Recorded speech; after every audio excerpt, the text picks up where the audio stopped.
ਅੱਜ ਅਸੀਂ ਇੱਥੇ ਆਏ ਹਾਂ 21 ਫਰਵਰੀ ਮਾਂ ਬੋਲੀ ਦੇ ਦਿਹਾੜ ਮਨਾਉਣ ਵਿੱਚ। ਪੰਜਾਬ ਦੀ ਆਬਾਦੀ 52 ਤੋਂ 55% ਜ਼ਿਆਦਾ ਹੈ। ਪੰਜਾਬ ਵਾਹਦ सूबा है जो पूरे मुल्क एक जबान है, लेकिन बदकिस्मती पंजाबी जिन्होंने अंग्रेज ने 1849 इंडस्ट्रियलाइज करना अज तक वही पॉलिसी चल रही है। और ये मैं समझना साडा अपना भी कसूर है, ਜਿਹੜੇ ਅਸੀਂ ਸਾਡੀ ਐਲੀਟ ਬਿਊਰੋਕ੍ਰੇਸੀ ਦਾ ਕਸੂਰ है कि साडा राइट नहीं मन्निया जा रहा। भारत सब तो बड़ी दुख वाली गल है कि पंजाबी जुबान वापस करने जाए इन्हों लहजे तकसीम किया गया। पहला 1961 हिंद को, फिर 1981 सराइकी, रियासती, देरवी और मुल्तानी मिला के नवी जुबान करती।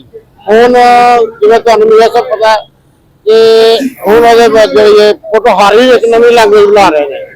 और मैं सुना साढ़े पंजाबी एसपी मियां असर साहब तुहाडा भी रोल है, तुसीं इहनूं रोकिया और वक्ती तौर पर निकल गई सिस्टम से, नहीं तो अजे भी जबान बन जाती।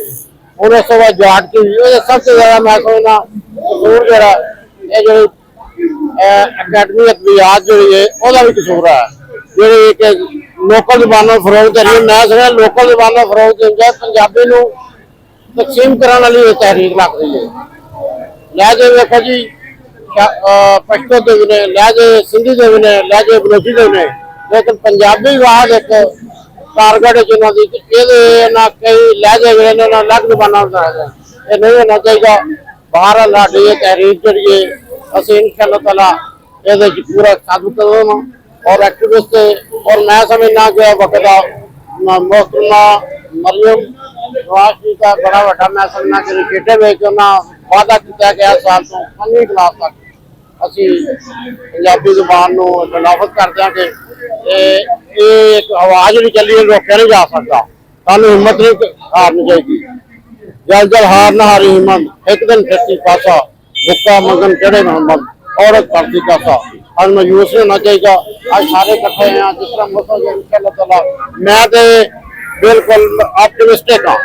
ये अज नहीं तो कल जरूर पंजाबी जी इन्होंने हक मिलेगा इंशाअल्लाह ताला। स्कूलों ये जबान जी नाफज होकर रहेगी।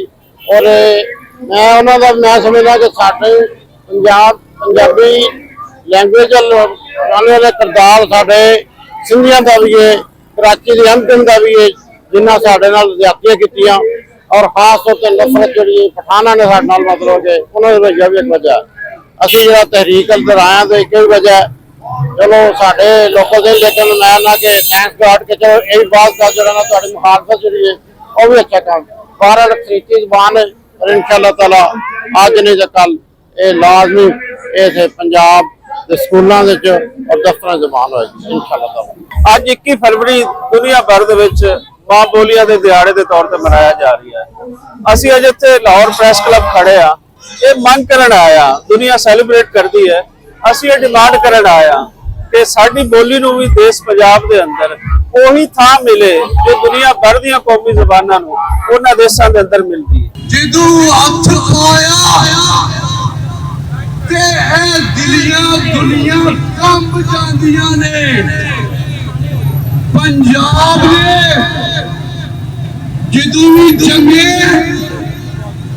अपने हर सूरमा बना के जंगे ते असी दुध पछा के रनवल ढूंढने ते जंग दा मैदान असा हमेश सोने का घर जाने हुकूमत राज हमेश साढ़े पैरों थले ने। असी बहु के मदरसे ने और तालब इल्म जिन्होंने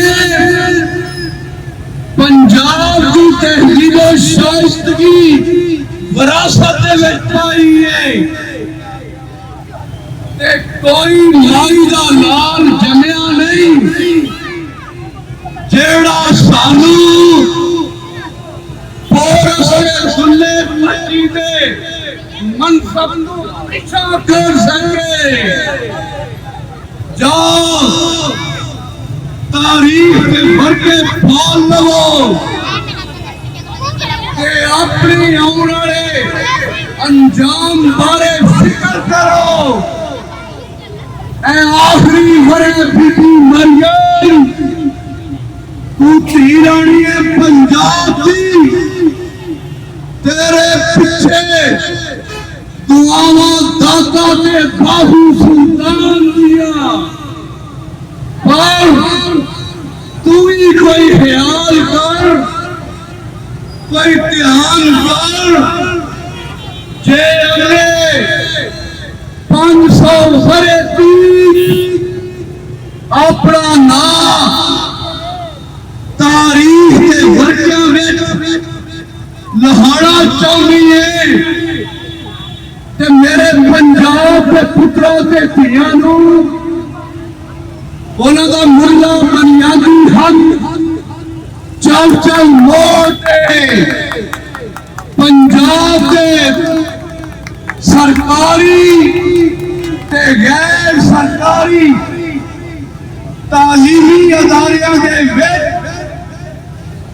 चल चल पंजाबी ज़बान दा नफाज करा दे। सनहरी मौका जे तू अपने हथों गवा दिता ते तेरा नाम ही कोई नहीं हो रहा।